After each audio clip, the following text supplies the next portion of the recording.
With YouTube attacking alternative media, please consider supporting the channel via Patreon for just $1 per month. Link below. Hey, what's going on, everyone? My name is Matt Jarbo. This is $3 Theater. And you know, with Disney dropping the $70+ billion to pick up Fox and its assets, at least its entertainment assets, there's always been that question. What's going to happen with X-Men? Where's it going to go? Is it going to stay over at 20th Century Fox? Is it going to migrate over to Marvel Studios? Is Kevin Feige going to be in command? What's the plan? What's the play? What's going to happen? Fans want to know. We need it. We want it. We need it. Rah! Well, it turns out we've kind of found out here, because apparently Kevin Feige is taking over the X-Men movie franchise. So this is all from an interview with Bob Iger, saying here, the X-Men are getting a new boss, and it's not Professor X. Marvel Studios president Kevin Feige will oversee the X-Men franchise now that Disney has acquired most of 20th Century Fox's entertainment assets. Disney CEO Bob Iger told The Hollywood Reporter. Those assets include X-Men, Fantastic Four, Deadpool, The Simpsons, Ice Age, and Planet of the Apes. I mean, arguably, Ice Age is going to be a dead franchise at this point. I don't think they're going to sit there and do anything with it.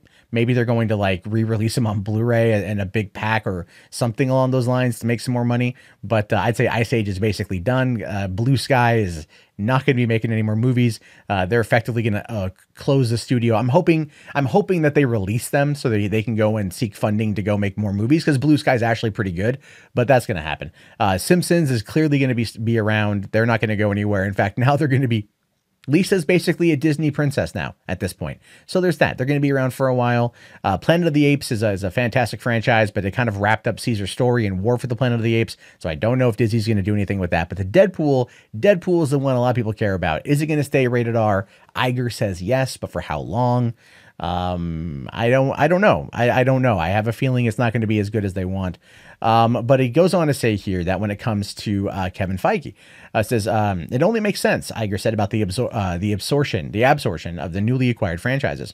I want to be careful here because of what's been communicated to the Fox folks, but I think they know. It only makes sense for Marvel to be supervised by one entity. There shouldn't be two Marvels. Some fans have long clamored to see a foul-mouthed Deadpool join the Avengers, but when asked directly by THR, Iger hedged, saying Kevin's got a lot of ideas. I'm not suggesting that's one of them, but who knows? Oh, come on, who knows? Look, Feige is a great guy, right? Feige is a great producer. The dude has done 20 movies under Marvel Studios. It's grossed, $18 billion. In that time. I mean, a lot of that under Disney's watch, and they're not going to mess with them. Like, they know they're dropping the 71 billion predominantly to give Kevin Feige new toys. All right. That's the only reason why I could see that. And Comcast upped their bet to like an additional 20 billion. They got to be pretty pissed about that, but they have to realize that in the long run, this is what's going to do well for them. In the long run, this is where they're going to make most of their money. This is where things are at for Marvel. But they're right. He's right. There shouldn't be two Marvels, which is why, and I know people out there don't agree with me on this one. I know fans out there are not going to agree, but they should scrap Dark Phoenix. They should scrap New Mutants. Don't release them. Don't do it. Just, if you're going to do anything, quietly release them on home video just to give them out there, get people a chance to buy them, and go from there. But don't actually release them in theaters. There's no point. There's no point. Now that fans know that the X-Men franchise is effectively dead, what we've known the X-Men franchise as is effectively dead after this one, they don't want to see it. The movie's going to not do as well as they want. It's not, because why would it? Why would you invest it? Same with New Mutants, right? They cut it from being R-rated and should have been out last April to being PG-13 to being pushed to February or August of next year, right? So they've dropped it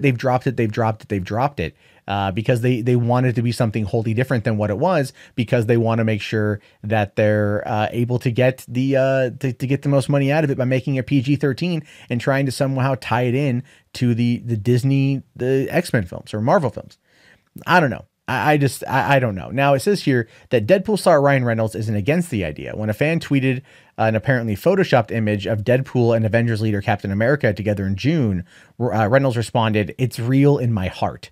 The Avengers mixing other heroes would also please Mark Ruffalo, who says Hulk, who repeated a 2014 statement, says he'd like to see his character fight Wolverine. Well, if you want to see that, by the way, you should just check out Hulk versus Wolverine. It was an old animated movie that came out, I want to say 05.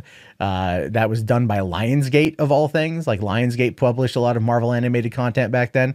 But it's also Hulk versus Wolverine and Hulk versus Thor. And both of those are fantastic little animated films. I think they're like about 35 to 40 minutes each, but they're pretty damn good. They're pretty damn great.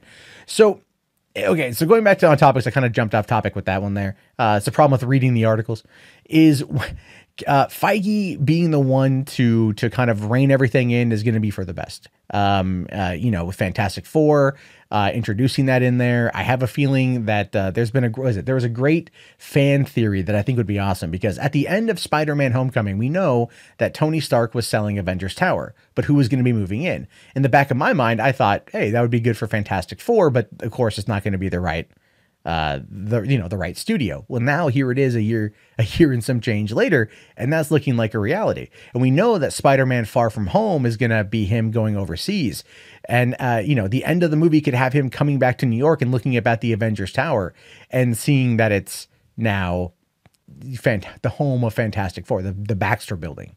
We could see that being a thing, and that would be pretty cool. And I have a feeling Feige's already kind of toying with that for Spider-Man Far From Home, because then that would actually at that point solidify the Fantastic Four in the MCU. And how they plan on doing it, who knows? But I have a feeling things are going to be pretty good. It's in good hands. It's in good hands with Iger. It's in good hands with Feige. All I care about is Deadpool getting the chance to not be neutered and X-Men actually being good.